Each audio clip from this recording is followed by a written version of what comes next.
بھی نہیں ہو سکتا ہے، وہ بھی اختصار کے ساتھ بیان کرنا پڑے گا کہ بھئی کم سے کم ہمارے بچوں کا، اور اگر ہمارے والدین مستحق ہیں، ان کو ضرورت ہے ہماری، تو ہم ان کی کفالت کر سکیں۔ ایک عام اندازے کے مطابق مجھے لگتا ہے کہ 20-25 ہزار روپے سے تو بڑی مشکل ہے۔ ایک صاحب میں ابھی حال میں چونکہ مسجدوں پہ خیر الحمدللہ بہت سارے کام ہو رہے ہیں، اس میں کہیں نہ کہیں شرکت ہوتی ہے۔ ایک مسجد پہ جانا ہوا، وہاں امام صاحب کی تنخواہ 8,000 روپے تھی، تو ایک صاحب نے زبردست اعتراض کیا کہ صاحب 8,000 روپے تنخواہ تو بالکل نہیں بڑھنی چاہیے، بہت زیادہ تنخواہ، 8,000 روپے کی تنخواہ ہوتی ہے، وہ بھی پارٹ ٹائم جاب ہے۔ تو میں نے کہا بھائی اس میں کون سی پارٹ ٹائم جاب ہوتی ہے؟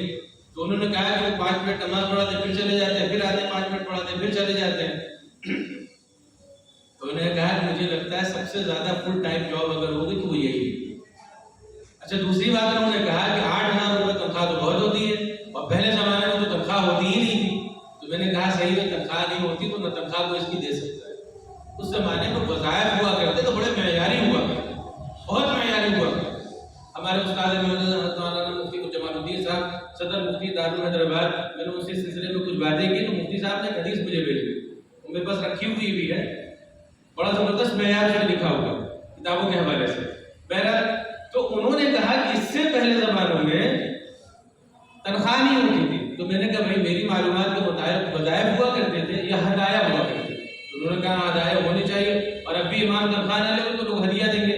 تو میں نے کہا بھائی چلیے اسی کو معیار بناتے، مسجد میں میٹنگ تھی، میں نے کہا اسی کو معیار بناتے، آج سے میں اس کی ضمانت دیتا ہوں کہ امام صاحب تنخواہ نہیں لیں گے، مگر ہدیے کی ذمہ داری پہ آپ حضرات کرتے ہیں۔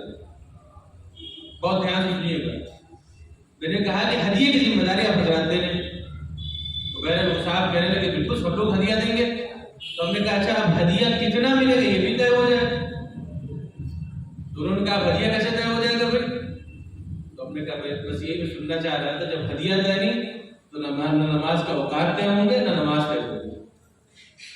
بات سمجھ رہے ہیں؟ بھائی ہدیہ طے نہیں ہے تو پھر نماز کا وقت کیوں طے ہے؟ نماز کی پابندی کیوں طے ہے؟ اب صاحب ایک امام صاحب بڑی محنت سے 5 وقت نماز پڑھائیں، وقت پہ آؤ چلے جاؤ، ہدیہ پہلے مہینے تو 10,000 ملے، دوسرے مہینے نہ ملے۔ تو میں نے کہا جب ایسا ہونے لگے تو امام کو بھی اختیار دے دینا چاہیے، کسی مہینے نماز پڑھائے کسی میں نہ پڑھائے، کسی میں 1 وقت کی پڑھائے کسی میں 3 وقت کی پڑھائے، کسی میں 5 بجے پڑھائے کسی میں 4:30 بجے پڑھا دے۔ بھائی جب تنخواہ طے ہوگی تو کام بھی طے ہوگا، جب تنخواہ نہیں طے ہوگی ہدیے کے اوپر معاملہ ہے تو ہدیہ بھی طے نہیں تو کام بھی طے نہیں ہونا چاہیے، یہ اصول ہونا چاہیے نا۔ تو بہرحال وہاں بات ختم نہیں ہوئی، بات بڑھتی گئی، وہ کوئی نتیجہ نہیں ہوا۔ میں آپ کو سمجھانا یہ چاہ رہا تھا جو اس طریقے کی بات لوگ کرتے ہیں بالکل بیجا بات کرتے ہیں۔ حقیقت یہ ہے تنخواہ کا ایک معیار طے ہونا چاہیے۔ اب جن کے سامنے یہ بات آنا چاہیے ان میں سے احباب موجود نہیں ہیں، مگر میں آپ سے کہتا ہوں کہ اگر آپ چاہتے ہیں کہ تنخواہ معیاری ہو تو خود ہمیں معیاری بننا پڑے گا۔ ہم معیاری ہوں گے تو تنخواہ خود بہت معیاری ہوگی انشاءاللہ۔